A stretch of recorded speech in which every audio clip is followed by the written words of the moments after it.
CSS stands for central superior services. ये पाकिस्तान का सबसे बड़ा इम्तिहान कहलाता है, जिसको मुकाबले या कंपटीशन का एग्जाम भी कहा जाता है। CSS के लिए एज कितनी होनी चाहिए? What is the age for CSS?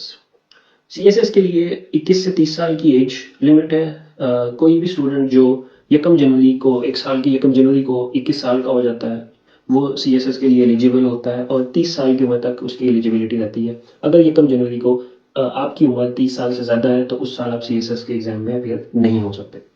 अलबत्ता जो गवर्नमेंट मुलाजमीन हैं, ऐसे लोग जो किसी भी गवर्नमेंट की जॉब के साथ वाबस्ता हैं, उनको 2 साल की एज रिलैक्सेशन होती है। इसका मतलब कि वो 32 साल तक अपनी CSS की 3 अटेम्प्ट्स दे सकते हैं। CSS की कितनी अटेम्प्ट्स होती हैं? ये एक बड़ा कॉमन क्वेश्चन है। CSS की टोटल 3 अटेम्प्ट्स होती हैं। CSS एग्ज़ाम का स्ट्रक्चर काफ़ी लेंथी है। एक काफ़ी लंबी ड्यूरेशन के एग्ज़ाम्स होते हैं CSS के। CSS रिटन से लेके इंटरव्यू तक और फिर एलोकेशन तक तकरीबन 1 से 1.5 साल का अरसा दरकार होता है। CSS के रिटन एग्ज़ाम्स 2021 तक हर साल फरवरी में होते थे। नवंबर में हर साल CSS की एडवर्टीजमेंट आती थी। इस साल थोड़ा सा सिस्टम चेंज हुआ है। मुश्किल इस तरह से भी है कि जो रिटन एग्ज़ाम्स हैं वो एक दिन में 2 आपके एग्ज़ाम होते हैं और तकरीबन 1 हफ्ते के अंदर आपने 12 पेपर देने होते हैं। पेपर आपके सुबह और शाम की शिफ्ट में होते हैं। मिसाल के तौर पे पहले दिन आपका CSS के रिटन एग्ज़ाम के पहले दिन आपके इंग्लिश के ही 2-3 घंटे के पेपर होते हैं। आपका पेपर सुबह 8 या 9 बजे स्टार्ट होता है। 3 घंटे का पेपर होता है, उसके बाद आपकी 2 घंटे की ब्रेक होती है, उसके बाद दूसरा पेपर स्टार्ट हो जाता है। ये काफ़ी ड्रेनिंग एक्टिविटी है, काफ़ी साइकोलॉजिकली टफ एक्टिविटी है और कई तालिब इल्म इसी के अंदर थक के CSS छोड़ देते हैं। CSS रिटन एग्जाम्स 12 पेपर होते हैं, 12 पेपर होते हैं आपके। सुबह और शाम आपने पेपर देना होता है। पहले 3 दिन में 6 पेपर होते हैं, फिर 1 दिन का गैप होता है, उसके बाद अगले 3 से 4 दिन में आपके रिमेनिंग 6 पेपर होते हैं।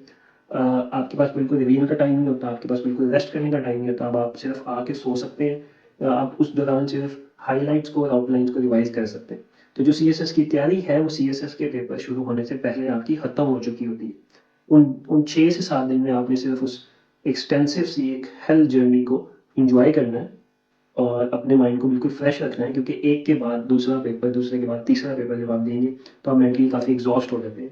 तो उस टाइम आपके मिक्स्ड फीलिंग्स और मिक्स्ड इमोशंस होते हैं, क्योंकि एक पेपर आपका अच्छा होता है, अगला पेपर कुछ उतना अच्छा नहीं होता, फिर अगले दिन फिर 2 पेपर होते हैं।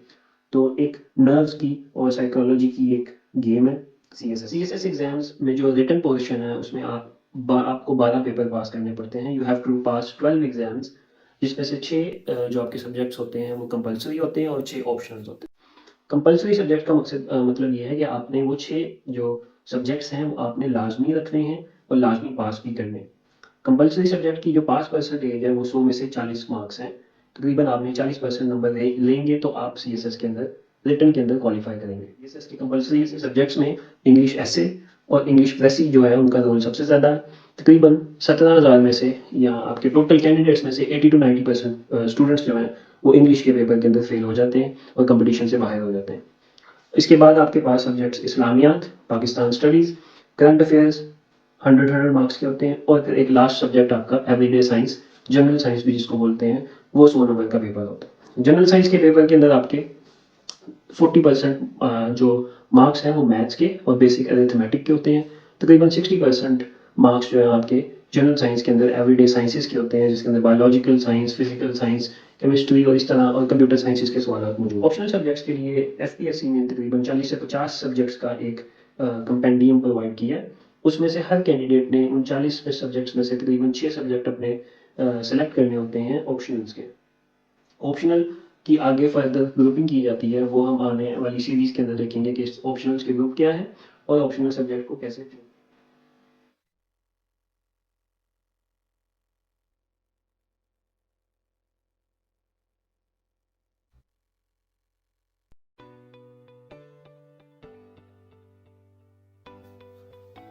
क्या CSS के लिए इंग्लिश अच्छी होनी चाहिए? जी हाँ, बिल्कुल, डेफिनेटली। यही इसका आंसर है कि आप, अगर आपकी इंग्लिश कमज़ोर है, अगर आप इंग्लिश में स्ट्रॉन्ग नहीं है तो आप CSS अपेयर नहीं कर सकते। क्या इंग्लिश को स्ट्रॉन्ग बनाया जा सकता है? Yes, definitely. इंग्लिश एक लैंग्वेज है और किसी भी लैंग्वेज को या किसी भी सब्जेक्ट को अगर बार बार पढ़ा जाए, उसकी प्रैक्टिस की जाए तो डेफिनेटली उसको इम्प्रूव किया जा सकता है। CSS यकीनन एक टफ एग्जामिनेशन है और टफ हैं, इसीलिए FPSC ने 3 अटेम्प्ट्स रखी हैं। कि कैंडिडेट्स 3 अटेम्प्ट्स के अंदर CSS को क्वालिफाई कर सकें। CSS रिटन एग्जामिनेशन क्वालिफाई करके आपको गवर्नमेंट की जॉब नहीं मिलती। CSS रिटन के बाद आपने कुछ मज़ीद टेस्ट और सीरीज़ ऑफ एग्जामिनेशन देने होते हैं, जिसके अंदर आपके साइकोलॉजिकल टेस्ट, जिसके अंदर आपके साइकोलॉजिकल इंटरव्यूज़, मेडिकल और आपका मेन पैनल इंटरव्यू जो 300 नंबर का होता है, वो बड़ा ज़रूरी है। इसमें कोई कंपल्शन नहीं है कि अगर आप उर्दू मीडियम में पढ़े हैं तो आप CSS नहीं कर सकते, लेकिन एक उर्दू मीडियम कैंडिडेट को इंग्लिश मीडियम कैंडिडेट की निस्बतन ज़्यादा मेहनत करनी पड़ती है। मेरे बहुत से दोस्त ऐसे हैं, बहुत से सीनियर्स ऐसे हैं जो उर्दू मीडियम स्कूलिंग से भी और ऐसे सूबों से या ऐसे शहरों से ताल्लुक़ रखते हैं जो कि बड़े बैकवर्ड एरियाज़ हैं, वहाँ से आके भी उन्होंने CSS में बड़ी अच्छी पोजीशंस हासिल की हैं।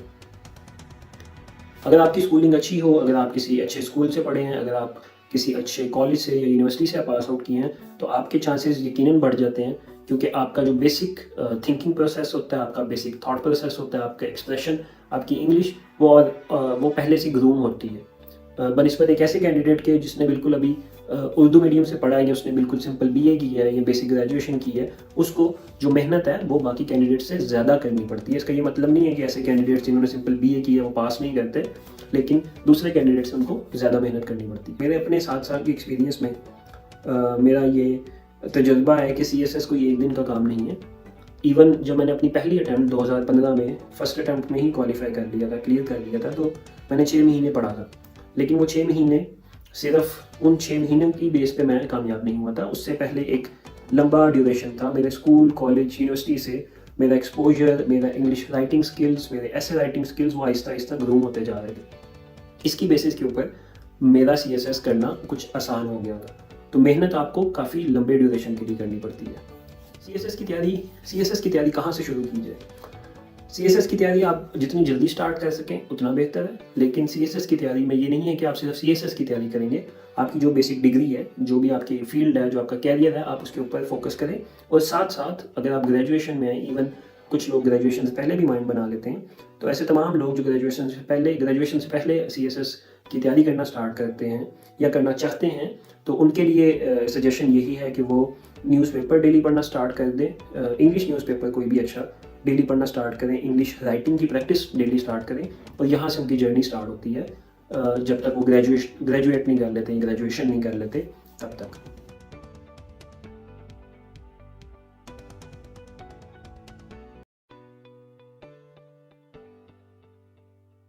एलोकेशन का क्या मतलब है?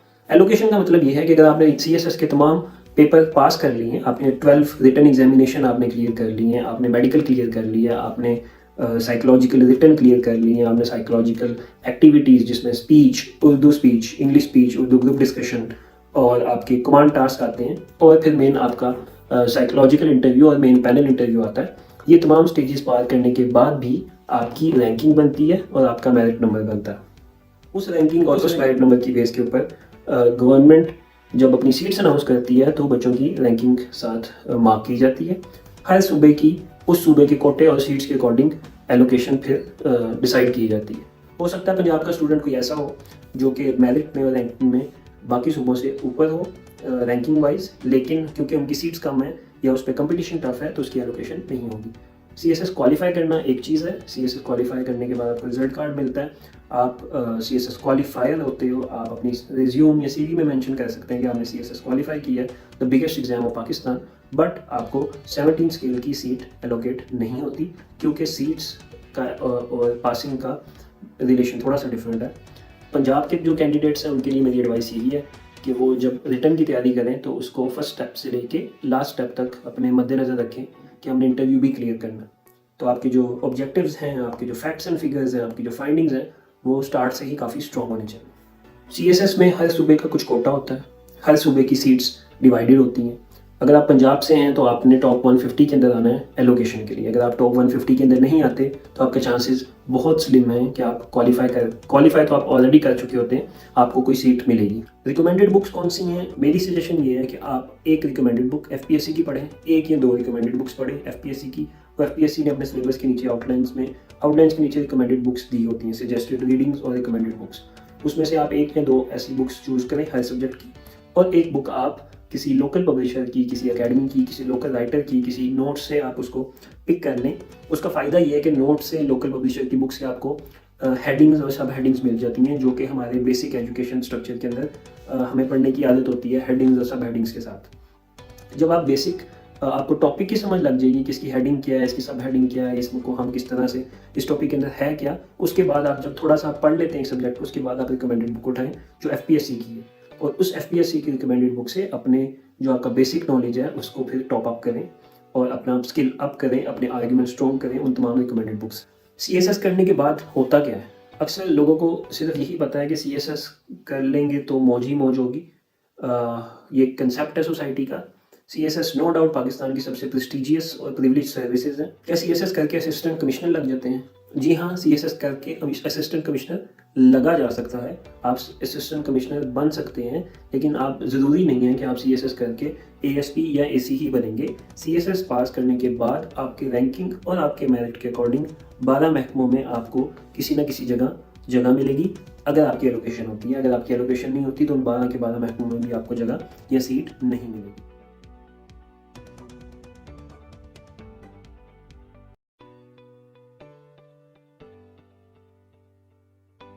विच subjects should we choose for optionals? CSS के लिए कौन से ऑप्शनल सब्जेक्ट चूज़ करने चाहिए? ये एक ऐसा क्वेश्चन है जो कि बहुत सारे एस्पायरेंट्स, तकरीबन हर एस्पायरेंट के दिमाग में होता है जब वो CSS करना स्टार्ट करता है, और जितने भी CSS के टीचर्स हैं, कोचेज़ हैं, मेंटर्स हैं, उन सबसे ये क्वेश्चन बार बार किया जाता है। मैं अपने 7 साल के CSS एक्सपीरियंस से और मल्टीपल ऑप्शनल सब्जेक्ट जो मैंने 3 डिफरेंट अटैम्प्ट्स में दिए हैं वो एक्सपीरियंस आप लोगों से शेयर करता हूँ। उसके लिए कुछ टेक्निक्स हैं या कुछ तरीकाकार है जो मैंने डिटरमिन किया है, जो मैं आप लोगों से शेयर करूंगा। कुछ बेसिक स्टेप्स हैं जो आपने कुछ CSS का कोई भी ऑप्शनल सब्जेक्ट चूज करने से पहले करना। सबसे पहली चीज़ जो आपने करनी है, आपने अपने जहन में ये डिटरमिन रखना है कि आपकी CSS की प्रेपरेशन स्टार्ट तब होगी जब आपके ऑप्शनल पेपर आप सेलेक्ट कर चुके होंगे। अगर आपने ऑप्शनल सेलेक्ट नहीं किए तो this is not the day कि आप काउंट करें कि आज से मेरी प्रेपरेशन स्टार्ट हो गई।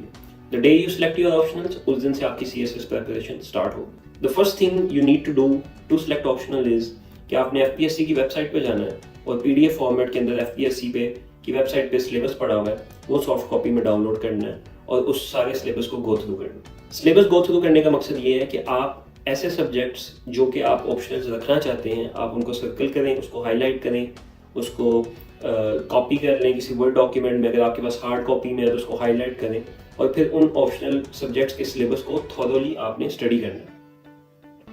Bye thorough study I mean कि आपने उन सब्जेक्ट्स को अच्छा एक जो आउटलाइन है उस सिलेबस की, उसको आपने गौर से पढ़ना है। वंस आपने मल्टीपल सब्जेक्ट्स की आउटलाइंस पढ़ ली हैं, ऐसे सब्जेक्ट्स आपने 40 के 40 सब्जेक्ट्स या 50 के 50 सब्जेक्ट नहीं पढ़ने।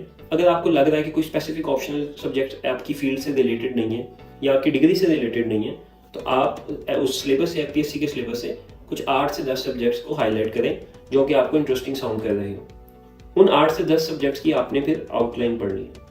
जब आप आउटलाइन पढ़ लेंगे तो आपको आइडिया हो जाएगा उस सब्जेक्ट के अंदर क्या है। 2016 से लेकर 2021 तक के आपने 6 साल के पास पेपर्स डाउनलोड करने हैं। 2016 इसलिए क्योंकि उससे पहले सिलेबस कुछ डिफरेंट था, सब्जेक्ट्स डिफरेंट थे, पेपर सेटिंग का मैकेनिज्म थोड़ा डिफरेंट था, तो एक तरह से वो काइंड ऑफ इररेलेवेंट हो जाता है 2016 से पुराने पेपर्स, स्पेशली ऑप्शनल चूज करने के लिए। ऑप्शनल चूज करने के लिए आपने 2016 से 2021 के पास्ट पेपर्स देखने हैं।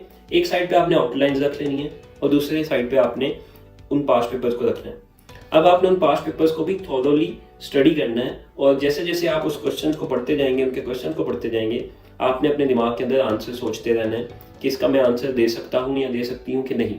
आपको बहुत से कोचेज, बहुत से टीचर्स, बहुत से मेंटर्स ये बताएंगे कि स्कोरिंग सब्जेक्ट आपने चूज करना है, लेकिन स्कोरिंग सब्जेक्ट एक सिर्फ ट्रेंड है, एक हाइप है, एक मिथ है मेरे according. I may be wrong, या कुछ डिफरेंट लोगों का इस बारे में डिफरेंट नज़रिया हो सकता है, लेकिन मैंने यही देखा है कि अगर आपको एक सब्जेक्ट आता ही नहीं है, एक सब्जेक्ट जो आपके बैकग्राउंड से रिलेट ही नहीं करता, जो आपके इंटरेस्ट से रिलेट ही नहीं करता, उसमें स्कोरिंग सब्जेक्ट, उसमें अच्छा स्कोर क्या वो तो दूर, आप उस सब्जेक्ट में 40 मार्क्स भी नहीं ले सकेंगे, आप उस सब्जेक्ट में अपने 33% मार्क्स भी नहीं ले सकेंगे। तो एक ऐसा सब्जेक्ट जिसके अंदर आप पास ही नहीं कर सकते, या अगर आपका इंटरेस्ट ही नहीं डेवलप हो रहा, या अगर आप उसका सिलेबस ही नहीं कंप्लीट कर पाते, तो फिर ऐसे स्कोरिंग सब्जेक्ट का आप क्या करेंगे at the end of that. ऐसा बिल्कुल नहीं है कि स्कोरिंग सब्जेक्ट्स नहीं होते, कुछ सब्जेक्ट्स वाकई स्कोरिंग होते हैं। ये कुछ सब्जेक्ट्स ऐसे होते हैं जिसके अंदर आप स्कोर अच्छा लेके दूसरे स्टूडेंट्स के ऊपर बढ़तरी लेके आ सकते हैं। जो हमारे टॉपर्स होते हैं CSS के, उनके ऑप्शनल्स की चॉइस बहुत अच्छी होती है, उनके ऑप्शनल्स का स्कोर बहुत अच्छा होता है। बट डिफरेंस ये है कि उनका ऑप्शनल का स्कोर इसलिए अच्छा होता है कि उनको उन ऑप्शनल सब्जेक्ट पे ग्रिप होती है, उन पे उनको कमांड होती है। ऐसा नहीं होता कि वो किसी से सुन के वो ऑप्शनल सब्जेक्ट रखते हैं, नहीं, वो ऑप्शनल सब्जेक्ट उनका टॉपिक ऑफ इंटरेस्ट हो सकता है, वो ऑप्शनल सब्जेक्ट उनकी फील्ड का टॉपिक हो सकता है, और वो ऑप्शनल सब्जेक्ट ऐसा हो सकता है जिसके अंदर उनको हमेशा से इंटरेस्ट था। ये रीजंस हैं जिनकी वजह से आपको ऑप्शनल बहुत वाइजली चूज करना चाहिए, और मेरी सजेशन यही है कि आप हर ऑप्शनल को चूज करने के लिए 1 या 2 दिन लगाएं। हर ऐसे सब्जेक्ट को जिस पे आपको डाउट है, या अगर आपके पास 2 सब्जेक्ट्स ऑफ चॉइसेस हैं जिसमें से आपने एक सब्जेक्ट चूज करना है, तो फिर आप 2 दिन का टाइम लें। एक दिन आप पास्ट पेपर्स पढ़ें, एक दिन आप आउटलाइंस पढ़ें, और फिर उसके ऊपर कुछ टाइम लगा के उन क्वेश्चंस को सॉल्व करने की कोशिश करें। एक और फैक्टर जो ऑप्शनल सब्जेक्ट चूज करने के अंदर हेल्पफुल होता है वो ये है कि आपको एमसीक्यूज भी देखने चाहिए पास्ट पेपर्स के अंदर से। अब जब आपने एमसीक्यूज देखने हैं पास्ट पेपर्स के अंदर से, तो फिर 2016 की लिमिट नहीं है, आप पुराने पेपर्स भी देख सकते हैं। एमसीक्यूज को स्टडी करने का मकसद ये है कि सीएसएस के अंदर जो एलोकेशन और नॉन एलोकेशन है ना, वो एक नंबर की गेम होती है। अगर आपके एमसीक्यू स्ट्रॉन्ग है, अगर आपके किसी सब्जेक्ट के एमसीक्यूज आपको आते हैं, तो फिर आपका चांस जो हाई स्कोर का है वो बहुत ज़्यादा बढ़ जाता है। MCQs your 1 question 120 marks question, अगर उस एमसीक्यूज के अंदर आपने 16 या 17 स्कोर कर लिया तो you are doing very good और you have done very good. अब अगर आपको एक ऐसा सब्जेक्ट आपने उठा लिया जिसका अगर आपको बैकग्राउंड नहीं पता, जिसकी आपको हिस्ट्री नहीं पता, और अगर आपके पास सफिशिएंट टाइम नहीं है कि उस सब्जेक्ट को थॉरोली स्टडी किया जा सके, तो फिर आप उसके एमसीक्यूज के अंदर मार खाएंगे। बनिस्बत एक ऐसा सब्जेक्ट जो कि आपने सारी जिंदगी फील्ड में पढ़ा है, या आपका इंटरेस्ट बहुत ज़्यादा था, या उसके बारे में आप बहुत ज़्यादा स्टडी करते हैं, उसके एमसीक्यूज आप इजीली परफॉर्म कर सकें। तो ये एक तीसरा फैक्टर है जो कि सीएसएस के सब्जेक्ट्स ऑप्शनल सब्जेक्ट चूज करने के अंदर हेल्पफुल होता है। अगेन मैं रिपीट करूंगा, 3 डिफरेंट फैक्टर्स हैं जो आपने अपने ऑप्शनल सब्जेक्ट चूज करने के अंदर कंसीडर करने हैं।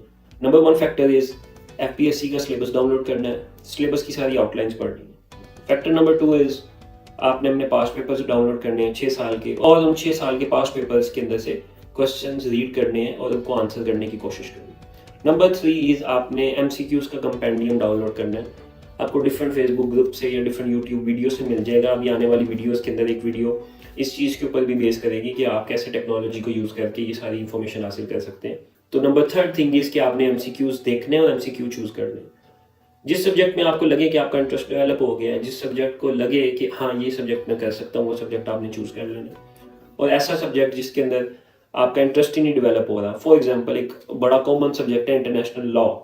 इंटरनेशनल लॉ काफ़ी स्कोरिंग सब्जेक्ट है और काफ़ी ट्रेंडी सब्जेक्ट भी है, बट जब आप उसको पढ़ते हैं तो दैट इज़ अ लॉ। और अगर आपने उसका सिलेबस कंप्लीट नहीं किया, और अगर आपका उसके अंदर इंटरेस्ट डेवलप नहीं हुआ, तो आप उसका सिलेबस कंप्लीट कर ही नहीं सकेंगे, आप उसका पेपर अटेम्प्ट कर ही नहीं सकेंगे, because that is a technical subject, that is law. और लॉ के अंदर आप पेपर के अंदर अपनी तरफ से कुछ नहीं लिख सकते। तो ये 3 टिप्स हैं मेरी, आपको ऑप्शनल चूज करने के अंदर हेल्प करेंगी। और ऑप्शनल पेपर ने आपका एंड स्कोर डिटरमिन करना, तो उसके ऊपर थोड़ा सा टाइम लगाएं, 1 दिन 2 दिन, या अगर आप उससे भी ज़्यादा लगाना चाहते हैं तो अगर आप ने 2 साल के बाद अगर आपने सीएसएस प्लान किया है, या अभी आप अंडर ग्रेड हैं और आप 3-4 साल बाद सीएसएस प्लान करना चाहते हैं, तो फिर आप 5-5 दिन 7-7 दिन 1 हफ्ता भी एक ऑप्शन के ऊपर लगा सकते हैं। आपको पढ़ना, डिफरेंट ऑप्शंस पढ़ना, डिफरेंट ऑप्शनल्स के क्वेश्चंस पढ़ना, ये कभी भी नुकसान नहीं देगा, नॉलेज कभी भी वेस्ट नहीं जाता। Thank you so much.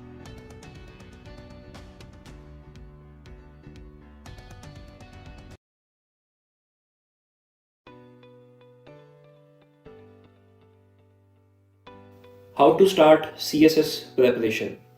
ज़िंदगी में आपने कुछ भी स्टार्ट करना होता है, वो आपकी किसी भी किस्म की तैयारी अगर आपने स्टार्ट करनी है, कोई बुक स्टार्ट करनी है, राइटिंग स्टार्ट करनी है, आर्टिकल स्टार्ट करना है, तो स्टार्ट करना is the most difficult job.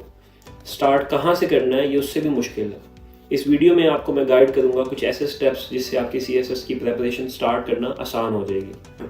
हम अपनी सॉफ्टवेयर कंपनी में एक मॉडल फॉलो करते हैं जिसको एजाइल मेथोडोलॉजी कहा जाता है। एजाइल मेथोडोलॉजी ये कहती है कि आप किसी भी चीज़ को एक लार्ज चंक के अंदर या एक लार्ज पार्ट के अंदर नहीं कर सकते, आपने उसको छोटे छोटे से पार्ट्स के अंदर डिवाइड करना है ताकि आप अपना एक्शन परफॉर्म कर सकें और आप अपना टास्क कंप्लीट कर सकें। अगर आप एक बहुत बड़ा टास्क रखेंगे, एक बहुत बड़ा गोल रखेंगे, तो आप उसको अचीव नहीं कर पाएंगे और as a result of that आप डीमोटिवेट हो जाएंगे। तो अगर हम टेक्निकली चलें तो आपका जो फर्स्ट स्टेप होगा सीएसएस प्रिपरेशन स्टार्ट करने में, वो ये है कि आपने डिटरमिन करना है कि आपने कौन से साल सीएसएस की अटेम्प्ट देनी है। First thing to do is to determine the year in which you are going to attempt your CSS. Once आपने एक साल चूज़ कर लिया है, नेक्स्ट ईयर या 2 साल बाद या इसी साल, तो उसके बाद आपने अपनी प्रिपरेशन की स्ट्रेटजी बनानी। उसके बाद से आपने अपने ऑप्शनल पेपर्स चूज़ करना स्टार्ट करना। सीएसएस एग्ज़ाम से एग्जैक्ट 1 साल पहले आपकी प्रिपरेशन स्टार्ट हो जानी चाहिए। और जो स्टार्टिंग पॉइंट है, जैसे कि मैंने पिछली वीडियो में भी बताया कि वो पॉइंट आपका वो होगा जब आपके ऑप्शनल्स डिटरमिन हो चुके होंगे। आप अपने ऑप्शनल्स के ऊपर रिसर्च करके अब आप सीएसएस की प्रिपरेशन स्टार्ट करेंगे। Once you have dived in the CSS journey, तो उसके बाद आपने आपकी हर चीज़ सीएसएस से रिलेट करनी चाहिए। The toughest hurdle is CSS essay, तो उसकी प्रिपरेशन के लिए आपको पूरा 1 साल चाहिए। उस 1 साल के अंदर आपके ओपिनियंस बिल्ड होंगे, उस 1 साल के अंदर आपकी राइटिंग पावर इंप्रूव होगी, उस 1 साल के अंदर आपके आर्ग्यूमेंट स्ट्रॉन्ग होंगे, उस 1 साल के अंदर आपके आर्ग्यूमेंट्स बैक्ड होंगे by facts, figures and statistics. CSS essay की जो प्रिपरेशन है वो throughout your CSS journey चलेगी, right from the day 1 till the day you attempt the CSS essay in the examination center. Second thing after CSS essay is current affairs, जो कि एक simultaneous process है जो daily basis के ऊपर आपका opinion build होता है। ऐसे और करंट अफेयर्स आप साथ साथ लेके चल सकते हैं, क्योंकि ये दोनों सब्जेक्ट्स ऐसे हैं जिनकी प्रिपरेशन तकरीबन पूरा साल चलती है। ऐसे आप लिखते रहेंगे, प्रैक्टिस करते रहेंगे, अपने आर्गुमेंट स्ट्रॉन्ग करते रहेंगे, अपनी राइटिंग पावर स्ट्रॉन्ग करते रहेंगे, और करंट अफेयर्स आपके हर पेपर के अंदर यूज़ होना है किसी ना किसी तरह। ऐसे के अंदर भी करंट अफेयर्स यूज़ होता है। हो सकता है जो आप ऐसे अटैम्प्ट करें वो किसी करंट अफेयर्स के टॉपिक का ही ऐसे हो। फिर आपके पाकिस्तान स्टडीज़ के अंदर आपका करंट अफेयर्स यूज़ होता है। आपके बाकी सब्जेक्ट्स जैसे इंटरनेशनल रिलेशंस हैं या कोई भी सब्जेक्ट है, कोई भी फील्ड ऑफ स्टडी है, आपका जो भी ऑप्शन है उसके अंदर कहीं ना कहीं आप करंट अफेयर्स को रिलेट कर सकते हैं, फैक्ट्स देने के लिए, स्टैटिस्टिक्स देने के लिए, या अपने आर्ग्यूमेंट को स्ट्रॉन्ग बनाने के लिए। क्योंकि आपके मैक्सिमम क्वेश्चन जो होते हैं डिफरेंट पेपर्स के अंदर भी वो आपके करंट अफेयर्स के अराउंड रिवॉल्व करते हैं। आपको अप टू डेटेड रहना पड़ता है करंट अफेयर्स के साथ। कोई भी इंग्लिश न्यूज़पेपर पढ़ा जा सकता है। डॉन बहुत ज़्यादा सीएसएस के स्टूडेंट्स पढ़ते हैं, तो Dawn is a good newspaper जो आपकी इंग्लिश भी इंप्रूव करता है, आपकी वोकेबलरी भी इंप्रूव करता है। और डॉन के जो एडिटोरियल जो ओपिनियंस है वो आपने लाजमी पढ़ने हैं, जिनसे आपके आर्गुमेंट स्ट्रॉन्ग होंगे। आपको एक डिफरेंट ओपिनियन मिलेगा from the main stream opinion. But again आपने जो ओपिनियन है, आपका ओपिनियन न्यूट्रल होगा, नेगेटिव भी होगा, पॉजिटिव भी होगा। तो ये सारा कुछ आप तकरीबन 1 साल के अंदर आहिस्ता आहिस्ता बिल्डअप करेंगे। ये किसी एक दिन के अंदर बिल्डअप नहीं हो सकता। इंग्लिश ऐसे करंट अफेयर्स के अलावा जो सबसे इंपॉर्टेंट थिंग है ना, वो आपकी इंग्लिश की प्रेसी है। और इंग्लिश की प्रेसी तब अच्छी होगी जब आपकी इंग्लिश अच्छी होगी। और इंग्लिश ऐसे और इंग्लिश प्रेसी दोनों ही ऐसे पेपर हैं जिसमें तकरीबन 17,000 में से 16,000 बच्चे फेल होते हैं। तो इंग्लिश प्रेसी की प्रैक्टिस, इंग्लिश प्रेसी के रूल्स, ये भी आप डेली बेसिस पे करेंगे। और इंग्लिश प्रेसी की तैयारी को सीएसएस की तैयारी के साथ करने का फ़ायदा ये है कि इंग्लिश प्रेसी होती है एक किसी भी सब्जेक्ट को, किसी भी टॉपिक को 1/3 में डिवाइड करना।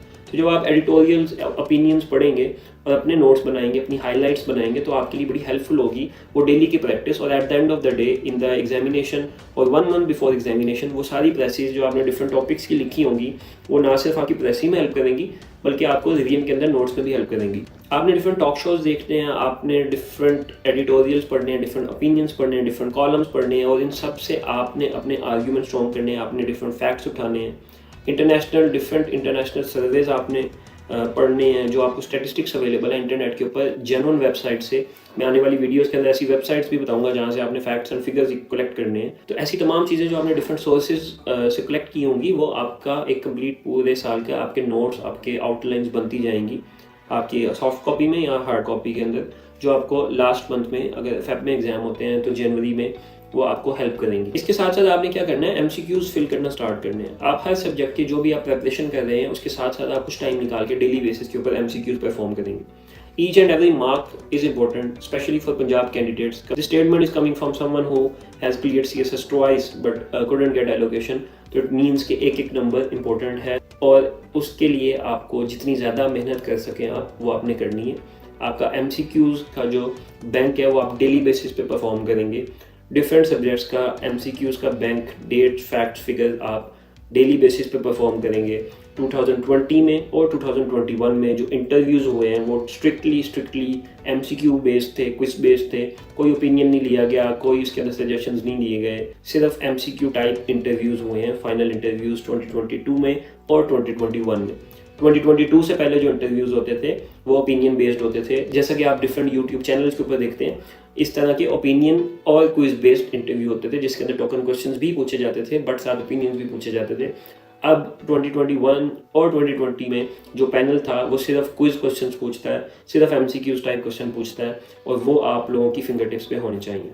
Right from the day 1 till the final day आपके पास अपने हैंड रिटन नोट्स होने चाहिए, अपनी प्रेसेस होनी चाहिए, हैंड रिटन हो या सॉफ्ट कॉपी में हो, जहाँ से भी आप इजीली रिवाइज कर सकें। जब CSS के एग्जाम स्टार्ट होते हैं तब रिवीजन का टाइम नहीं होता। आपकी प्रिपरेशन CSS स्टार्ट होने से पहले, पेपर स्टार्ट होने से पहले वाइंड अप हो जानी चाहिए, कंप्लीट हो जानी चाहिए। इन अ नटशेल, जिस दिन से आपकी CSS प्रिपरेशन स्टार्ट होगी उसी दिन से आपकी ऐसे की प्रिपरेशन स्टार्ट होनी चाहिए, उसी दिन से आपकी करंट अफेयर्स की प्रिपरेशन स्टार्ट होनी चाहिए, और उसी दिन से आपकी इंग्लिश ग्रामर एंड प्रेसी की प्रिपरेशन स्टार्ट होनी चाहिए।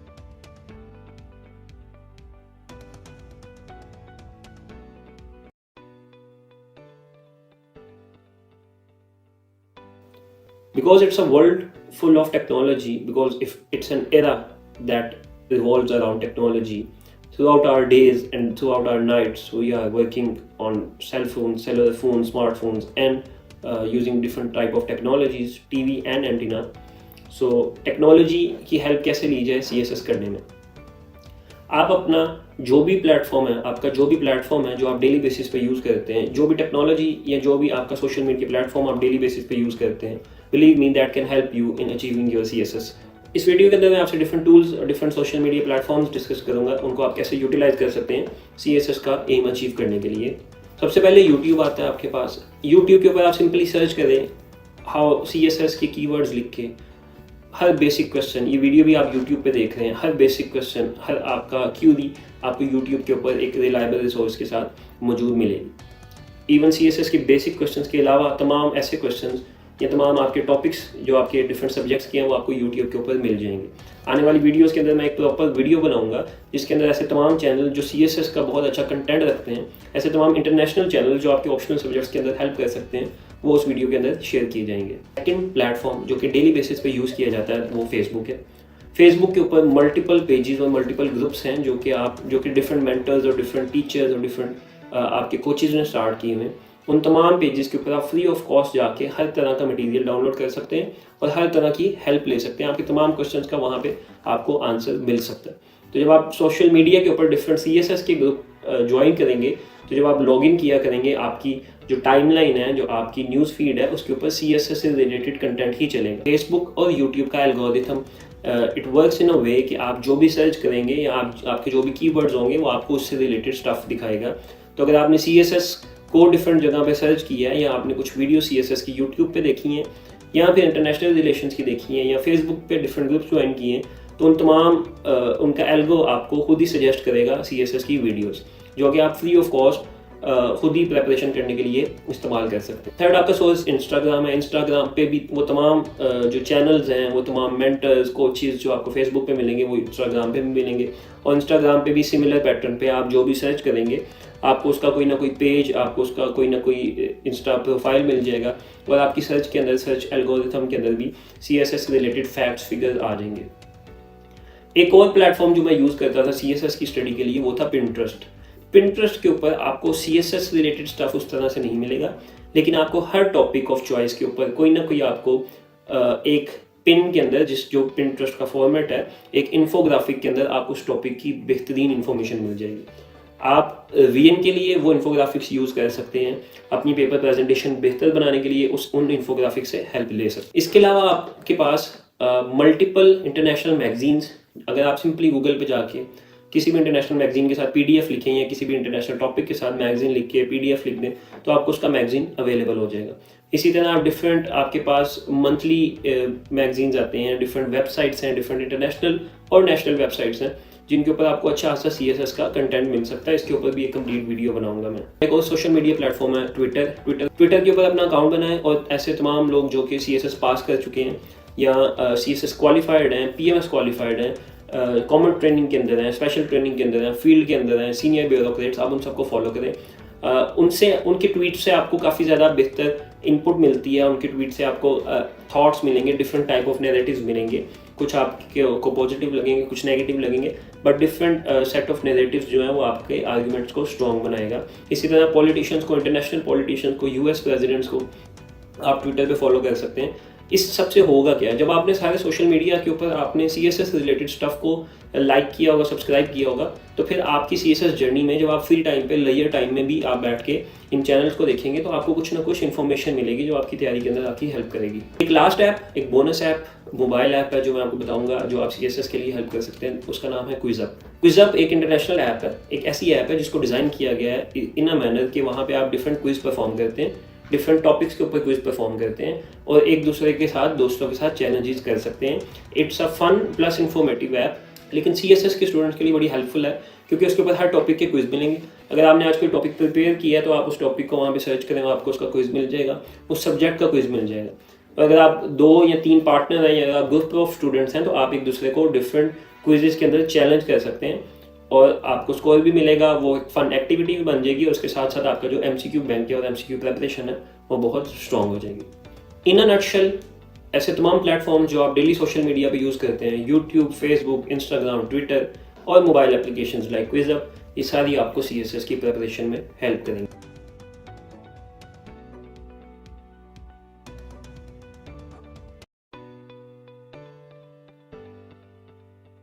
बहुत सारे एस्पायरेंट्स ये सवाल करते हैं कि आपने ऐसे कैसे क्लियर किया। CSS एग्जाम्स में आपको पता है सबसे ज़्यादा टफ CSS ऐसे होता है और तकरीबन 95% ऑफ द स्टूडेंट्स जो हैं वो CSS ऐसे के अंदर फेल हो जाते हैं। ये वीडियो उन कैंडिडेट्स के लिए है जो कि बिगिनर नहीं है, ये वीडियो उन कैंडिडेट्स के लिए बिल्कुल नहीं है जिन्होंने बिल्कुल स्क्रैच से फर्स्ट टाइम CSS ऐसे की तैयारी स्टार्ट करनी है। But this video is for those candidates जो या तो CSS में अपेयर होने जा रहे हैं या वो एक दफ़ा CSS ऐसे के बेसिक्स कवर कर चुके हैं। द रीज़न बिहाइंड दिस, अगर आपकी इंग्लिश बिल्कुल बेसिक लेवल की है या अगर आपको लगता है कि आपकी बेसिक लेवल की इंग्लिश भी नहीं है और अगर आपने कभी CSS ऐसे या किसी भी लाइफ में किसी भी तरह का ऐसे अटैम्प्ट नहीं किया तो फिर आपको 100% किसी मेंटर की या किसी टीचर की, किसी गाइड की ज़रूरत है। ये वीडियो उन लोगों के लिए जो ऑलरेडी CSS प्रिपेयर कर चुके हैं या CSS ऐसे की प्रिपरेशन कर चुके हैं, जिन्हें बेसिक स्ट्रक्चर, बेसिक आउटलाइन बनानी आती है। ये कुछ टिप्स और ट्रिक्स हैं जो कि मैंने खुद यूटिलाइज़ की थी। मैं अल्हम्दुलिल्लाह 3 दफ़ा CSS ऐसे मैंने क्लियर किया है। उसके अंदर मैंने खुद जो स्ट्रक्चर यूज़ किया, जो टिप्स और ट्रिक्स यूज़ की, वो मैं आप लोगों से इस वीडियो में शेयर करूंगा। हो सकता है किसी CSS क्वालिफाइड कैंडिडेट की राय इससे डिफरेंट हो या फिर किसी दूसरे स्टूडेंट की टेक्निक से डिफरेंट हो, किसी मेंटर की टेक्निक से डिफरेंट हो, बट ये मेरा पर्सनल एक्सपीरियंस है। मैंने 3 अटैम्प्ट्स दिए 2015, 2016 एंड 2021 में और तीनों अटैम्प्ट्स में मेरा ऐसे अल्हम्दुलिल्लाह क्लियर था। किसी भी एग्ज़ाम को क्रैक करने के लिए नेसेसरी है कि उसके स्टैंडर्ड्स फॉलो किए जाए। दुनिया के किसी भी एग्ज़ाम को क्रैक करने के लिए कोई आप स्टैंडर्ड प्रोसीजर्स, स्टैंडर्ड प्रोटोकॉल्स होते हैं, कोई SOPs होते हैं। और CSS भी एक ऐसा एग्ज़ाम है जिसमें ऐसा नहीं है कि इसमें कोई स्टैंडर्ड गिवन नहीं है या फिर ऐसे का कोई स्ट्रक्चर गिवन नहीं है। CSS में FPSC अपनी आउटलाइंस में भी रिकमेंड करता है कुछ रूल्स। हर साल FPSC की एक एग्जामिनर रिपोर्ट आती है जिसके अंदर वो ऐसे की गाइडलाइंस बताते हैं जो FPSC का अपना रिकमेंडेड मेथड है। कुछ गाइडलाइंस को अगर हम देखें तो FPSC ने पास्ट ईयर्स में FPSC के एग्जामिनर ने CSS ऐसे को किस तरह एक नटशेल के अंदर क्रैक किया है। CSS एग्जामिनर ने अपनी रिपोर्ट के अंदर जो ऐसे की बेसिक मिस्टेक्स, फ्लॉज और रिक्वायरमेंट्स बताई हैं वो इस तरह से हैं। उसके अंदर कुछ ऐसे कीवर्ड्स इस्तेमाल हुए हैं। Most of the essays were dull, monotonous and crammed. Repetition of stereotypical information. Candidates lack sense of essential features of comprehensive essay. Dull, monotonous and crammed का मतलब यही है कि आपका ऐसे बोरिंग ना हो, आपका ऐसे सिंगल टून में, सिंगल लेंथ में ना चल रहा हो, क्रैम ना हो, रटी रटाई बुक्स से आपने CSS कैसे रटा ना मारा हुआ हो कि कोई भी टॉपिक आया उसके ऊपर आप एक ही रटा ऐसे लिखने लग गए हैं। स्टीरियोटिपिकल, टिपिकल इन्फॉर्मेशन आप एग्जाम में, अगेन ये रटाफिकेशन की एक एग्जांपल है कि अगर आपने ऑलरेडी प्री डिटरमिन्ड माइंडसेट बनाया हुआ कोई ऐसे अटेम्प्ट करने का तो आप स्टीरियोटिपिकल इन्फॉर्मेशन जो हर अकेडमी या हर बुक के अंदर आपको मिल जाएगी वही एज इट इज़ अगर आप पेपर के अंदर छाप देंगे तो वो एग्जामिनर के लिए स्टीरियोटिपिकल इन्फॉर्मेशन है। एसेंशियल्स ऑफ कॉम्प्रिहेंसिव ऐसे फीचर्स, हर ऐसे के अंदर कुछ एसेंशियल्स होते हैं, कुछ कॉम्प्रिहेंसिव फीचर होते हैं, उसकी बॉडी होती है, उसकी आउटलाइन होती है, इंट्रोडक्शन होता है, कंक्लूजन होता है। ऐसे में पूछा क्या हुआ है ये सारे ऐसे के एसेंशियल फीचर्स होते हैं। उसके अंदर आपने कोहेरेंस रखी है, उसके अंदर आपने आर्ग्यूमेंट्स दिए हैं कि नहीं, ये सब ऐसे के एसेंशियल फीचर्स होते हैं। Candidates should focus on qualities of standard essay. जब एफपीएससी का एग्जामिनर कहता है कि आपने standard of quality essay maintain करना है, तो उसमें आप साथ कुछ क्वालिटीज ऑफ स्टैंडर्ड एसे या कुछ स्टैंडर्ड्स ऑफ एसे भी बता देता है, जिसके अंदर ऐसे के स्टैंडर्ड जो एफपीएससी के एग्जामिनर रिपोर्ट के अंदर आए हैं वो ये हैं कि ऐसे की आर्ग्यूमेंट्स स्ट्रॉन्ग होने चाहिए, ऐसे का कंटेंट स्ट्रॉन्ग होना चाहिए, ऐसे कोहेरेंट होना चाहिए, और ऐसे की जो लैंग्वेज है, बेसिक इंग्लिश जो ग्रामर है आपकी, वो ठीक होनी चाहिए। Candidates lacked critical argumentation. Candidates ने अपनी आर्ग्यूमेंटेशन अगर टॉपिक सेलेक्ट किया तो उसके अंदर आर्ग्यूमेंट्स उसमें क्रिटिकल नहीं दिए या बिल्कुल बेसिक नॉलेज उसमें शेयर किया। Irrelevant and इनएडिक्वेट information. जो इन्फॉर्मेशन कैंडिडेट्स ने ऐसे के अंदर दी है वो इररेलेवेंट है या फिर इनएडिक्वेट है, काफ़ी नहीं है, नामुनासिब है, या फिर इररेलेवेंट है, रेलिवेंसी नहीं रखती जो टॉपिक्स कैंडिडेट ने सेलेक्ट किए। One of the most common mistakes जो कि कैंडिडेट्स करते हैं ऐसे के एग्जाम में, that is failure to express themselves in basic English language. Failed to express the topic from multiple angles. Outline was not structured. Failed to grasp the topic of the एसे।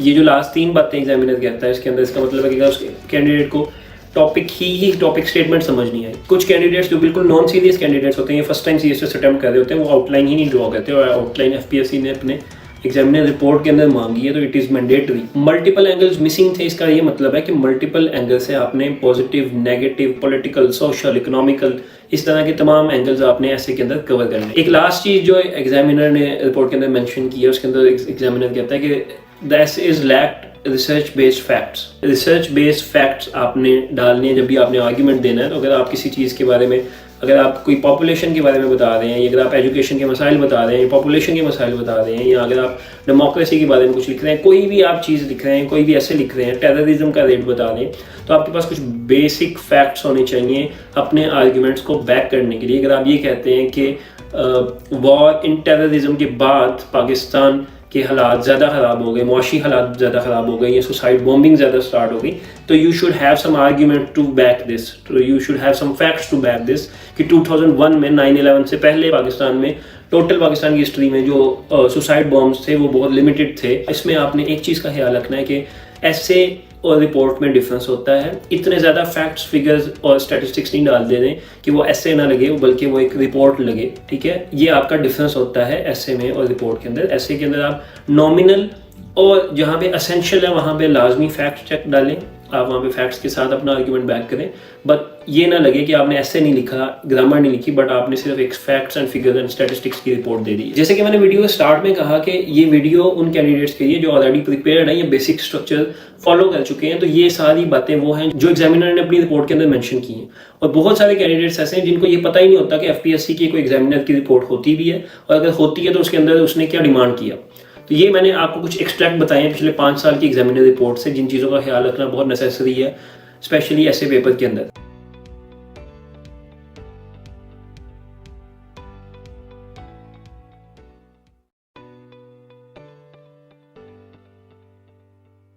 जैसे कि हमने video के title और video के caption में देखा है, इस वीडियो में मैं अपना पर्सनल एक्सपीरियंस शेयर करूंगा कि मैंने सीएसएस के 3 एसेस 3 अटेम्प्ट्स में कैसे क्लियर किए। मैं अपने आप को कोई सीएसएस का एसे का गुरु क्लेम नहीं करता, ना ही मैं आपको ये कहूँगा कि मैंने जो आपको गाइडेंस दी है वो हार्ड एंड फास्ट है, एग्जैक्टली वही फॉलो करनी है।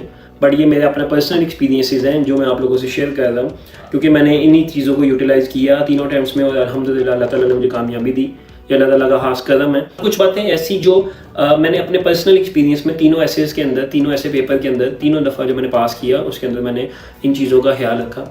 नंबर 1 थिंग इज़, आपने जो टॉपिक सेलेक्ट करना है वो ऐसा टॉपिक होना चाहिए जो सबसे ज़्यादा जिस पे आप कॉन्फिडेंट हो, रिगार्डलेस कि वो कॉमन टॉपिक है। कुछ कैंडिडेट्स कहते हैं कि ऐसा, कुछ गाइड्स भी कहते हैं कि ऐसा टॉपिक सेलेक्ट नहीं करना जो सारे कैंडिडेट सेलेक्ट करें, या अगर आपको बहुत ईजी टॉपिक लग रहा है तो वो मैक्सिमम लोग सेलेक्ट करेंगे, तो उसके अंदर फेल होने की चांसेस ज़्यादा है। नहीं, अगर आपकी एक टॉपिक के ऊपर ग्रास्प है, अगर आपके पास उसकी प्रेपरेशन है, आप ऑलरेडी उस पर ऐसे लिख चुके हैं, तैयार कर चुके हैं, या वो टॉपिक अगर आपके जॉनर के अंदर आता है, तो फिर आप उस टॉपिक को डेफिनेटली उसको चूज करें और उसको आप अटेम्प्ट करें। क्योंकि ये वीडियो में मैं अपने पर्सनल एक्सपीरियंसेस शेयर कर रहा हूं, तो मैंने 3 अटेम्प्ट्स के अंदर सबसे कॉमन मोस्ट एसेस पिक किए थे।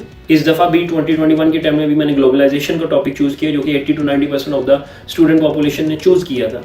एंड अल्हम्दुलिल्लाह I manage to pass that. का मतलब ये है कि अगर आपको टॉपिक आता है तो आप उसको अटेम्प्ट ज़रूर करें, आप इस चीज़ में ना जाएं कि वो सारी पॉपुलेशन ने या बाकी सब स्टूडेंट्स ने भी यही टॉपिक चूज़ किया तो हम किसी यूनिक वे में चले जाएं। हाँ, अगर आपको 2 से 3 टॉपिक्स के ऊपर कंप्लीट कमांड है और अगर आपका उसके ऊपर आपको टॉपिक समझ आ गया, आपके पास उसमें एसेंशियल डाटा है, तो फिर आप कुछ ऐसा टॉपिक चूज़ कर लें जो मेन स्ट्रीम से हट के हो, बट वो आपका मेन टॉपिक होना चाहिए, आपकी कोर स्ट्रेंथ होनी चाहिए। मेरे अपने 7 साल के CSS एक्सपीरियंस में 2015 से 2021 तक इस सारी जर्नी के अंदर मैंने जो एक चीज़ CSS के बारे में मैं डेड श्योर हूँ कि CSS एग्जामिनर जिसको फॉलो करते हैं, that is sticking to the basics.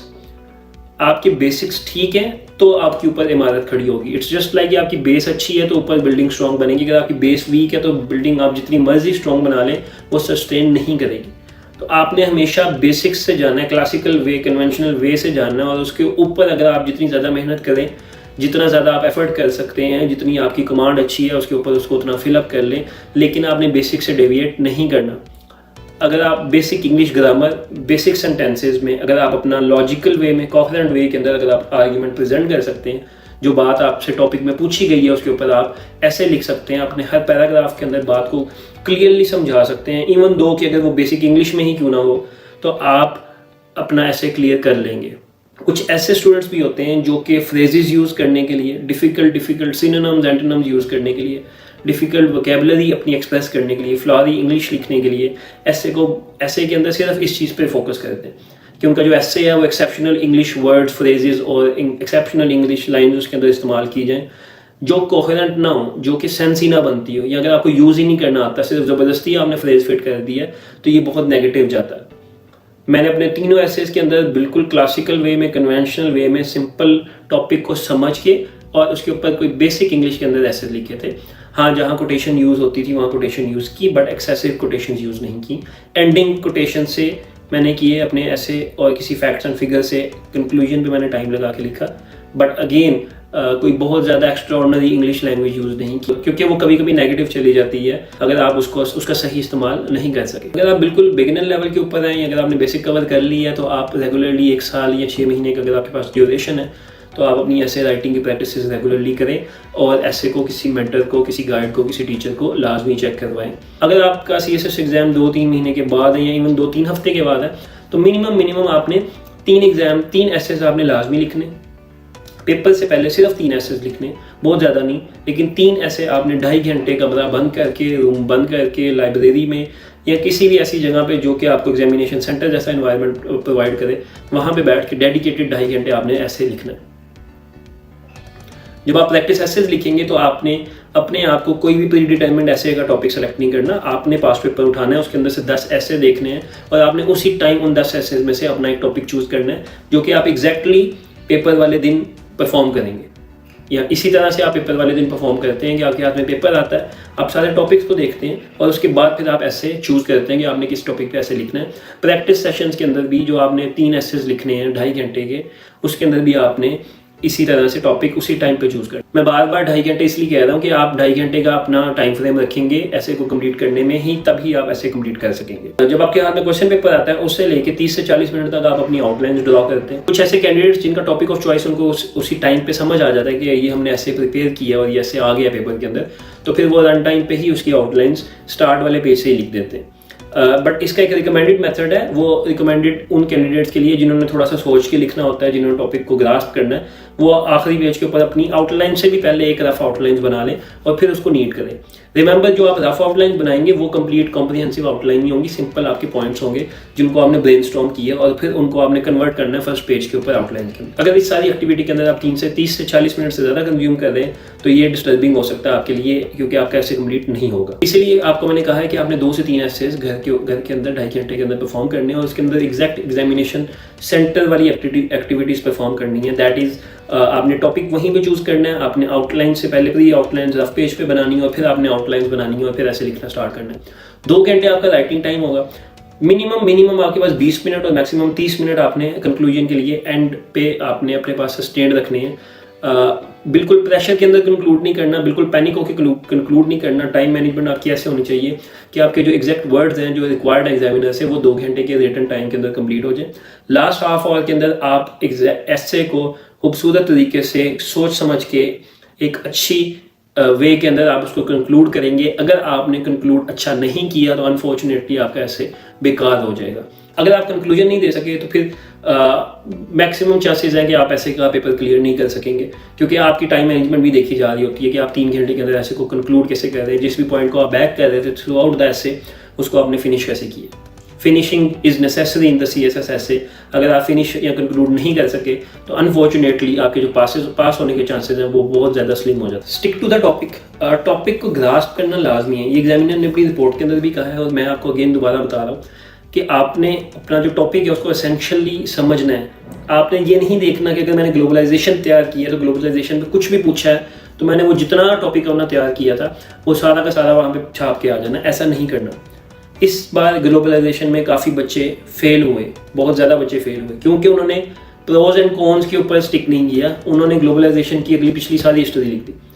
आपसे अगर ग्लोबलाइजेशन के बारे में प्रोज एंड कॉन्स पूछा गया, उसका सिंपल स्ट्रेट फॉरवर्ड सबसे आसान टॉपिक है कि आपको एग्जामिनर ने खुद बता दिया कि वो पूछ क्या रहा है। आप उसने कहा आपको ग्लोबलाइजेशन बताएं, उसके प्रोज बताएं, उसके कॉन्स बताएं, इसके ऊपर आपने ऐसे लिखना है, इससे नहीं हटना।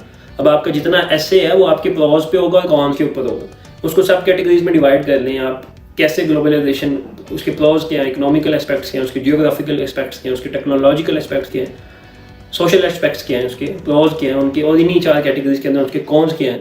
बट आपने इसी पे स्टिक करना है। आपने ग्लोबलाइजेशन की स्टडी के अंदर नहीं चले जाना। अवॉइड वेग टॉपिक्स। ऐसा टॉपिक जो आपको लग रहा है कि यार ये टॉपिक बड़ा आसान है और मैं थोड़ा सा हट के लोगों से टॉपिक अटैम्प्ट कर लेता हूँ, बट वो वेग है, वो 50% श्योर है वो आप। फॉर एग्जाम्पल एक ऐसे का टॉपिक आया था, if when life throws lemon at you make lemonade, right. बड़ा यूनिक टॉपिक है, अटैम्प्ट कर सकते हैं। जो लिटरेचर के स्टूडेंट्स, इंग्लिश लिटरेचर के, वो बड़ा अच्छा अटैम्प्ट कर सकते हैं जिनकी ग्रामर अच्छी है, बट है थोड़ा सा वेग। देयर इज़ अ चांस, थोड़ा सा रिस्क फैक्टर भी इसके अंदर है, और देयर इज़ अ चांस कि आपने जो भी लिखा है, आपने इसका जो भी मतलब निकाला है, एग्जामिनर से हट सकता है। तो फिर आप इसकी जगह कोई ऐसा टॉपिक जो कि पॉलिटिकल हो या करंट अफेयर्स के ऊपर हो, आर्गुमेंटेटिव हो, उसके ऊपर चले जाए। इस सबसे बढ़ के आपकी बेसिक इंग्लिश ग्रामर बिल्कुल ठीक होनी चाहिए। आपके पास ऑनलाइन बहुत सॉफ्टवेयर मौजूद है जहाँ पे आप पैराग्राफ लिख सकते हैं और पैराग्राफ के ऊपर आपकी रिकमेंडेशंस आती हैं। स्पेलिंग मिस्टेक्स आपने नहीं करनी। जो बिल्कुल डोंट्स हैं ऐसे के, वो आपने बिल्कुल उनका ख्याल करना है। स्पेलिंग मिस्टेक नहीं होनी चाहिए, ग्रामेटिकल मिस्टेक नहीं होनी चाहिए, कोहेरेंसी आपने कहीं नहीं छोड़नी। ऐसा नहीं है कि आप एक पैराग्राफ में बात कर रहे हैं कि ग्लोबलाइजेशन का पाकिस्तान में क्या इम्पैक्ट है, सडनली नेक्स्ट पैराग्राफ में आप ये बात करने लगे हैं कि जी ग्लोबलाइजेशन जो है उससे जो टेक्सटाइल इंडस्ट्री है उसके ऊपर क्या इम्पैक्ट, एंड देन आप वापस आ जाते हैं ग्लोबलाइजेशन के रीजनल इम्पैक्ट्स के ऊपर। इस तरह आपने टू एंड फ्रो मूव नहीं करना। आपका ऐसे जो है वो कोहेरेंट होना चाहिए। जो आपकी आउटलाइंस आपने पहले ड्रॉ की हैं वो भी कोहेरेंट वे में होनी चाहिए, ताकि आपने एक दफ़ा आउटलाइंस पे सोच समझ के बना ली है तो उसको आप फॉलो करते रहें, थ्रू आउट द ऐसे आप फॉलो करते हैं। अगेन ऐसे के अंदर 2.5 घंटे का टाइम इसलिए भी है कि उसके अंदर आपको प्यास भी लग सकती है। उसके अंदर आपका इतना कंजेक्टिव लिखने के बाद जो ह्यूमन माइंड है वो थोड़ा सा प्रोक्रेस्टिनेट करने लग जाता है, थोड़ा सा डेविएट होने लग जाता है ह्यूमन माइंड। इस तरह के टाइम ड्यूरेशन के अंदर भी 5-5 मिनट के आपके कुछ ब्रेक्स होंगे जहाँ पे आप मसल को थोड़ा सा रिलैक्स करेंगे, अपने फिंगर्स को थोड़ा सा रिलैक्स करेंगे। तो इस तरह की एक्टिविटी भी रियल लाइफ के अंदर आपके पास होती हैं। तो घर पे आपने जब भी प्रैक्टिस करनी है 2.5 घंटे में 2 घंटे 30 मिनट या 40 मिनट के अंदर आपने ऐसे A to Z complete finish करना है। अगर आपने अपना ऐसे किसी को नहीं चेक करवाया तो किसी भी इंग्लिश टीचर को अपना ऐसे लाजमी चेक करवाएं, अपनी आउटलाइन लाजमी चेक करवाएं। अगर आपका कोई दोस्त आपके साथ ऐसे प्रेपरेशन कर रहा है CSS की, तो आप उसके ऐसे आप इवेल्यूएट करें और आपका ऐसे वो इवेल्यूएट करें। एक न्यूट्रल माइंड इवेल्यूएशन के लिए लाजमी होता है, और आप अपने ऐसे खुद भी इवेल्यूएट करें। ऐसे पेपर के अंदर आउटलाइंस के अंदर कटिंग नहीं करनी। मैक्सिमम कोशिश करनी है कि अगर आप आउटलाइंस या फर्स्ट पेपर के ऊपर कटिंग ना करें, आप फर्स्ट पेपर ज़ाया ना करें, आउटलाइन स्टार्ट करें, जहाँ से मेंशन किया हुआ पेपर वहाँ से स्टार्ट करें और प्रॉपर वे में आप आउटलाइंस लिखें। फर्स्ट 2 से 3 पेजेस के ऊपर आउटलाइंस के अंदर, और आपके फर्स्ट 2 पेजेस इंट्रोडक्शन वाले पेजेस के अंदर आपने कोई क्रॉसिंग नहीं करनी, कोई पेज नहीं स्किप करना, कोई कंप्लीट एक ऐसे की आउटलाइन लिख के दूसरे ऐसे की आउटलाइन नहीं स्टार्ट कर देनी। ये बहुत ज़्यादा नेगेटिव और रेड फ्लैग्स देते हैं। कोई हार्ड एंड फास्ट रूल तो नहीं है, बट कुछ कैंडिडेट्स, मेरे कुछ दोस्त ऐसे हैं जिन्होंने स्मॉल मिस्टेक्स की हैं स्टार्ट ऑफ द पेपर के अंदर, और उसके कॉन्सिक्वेंसेस उनके लिए बड़े ख़राब रहे। आप जितनी ज़्यादा प्रैक्टिस करेंगे और जितना ज़्यादा आपने पढ़ा है, जितनी ज़्यादा आपने तैयारी की है, CSS ऐसे की तैयारी एक दिन में नहीं होती।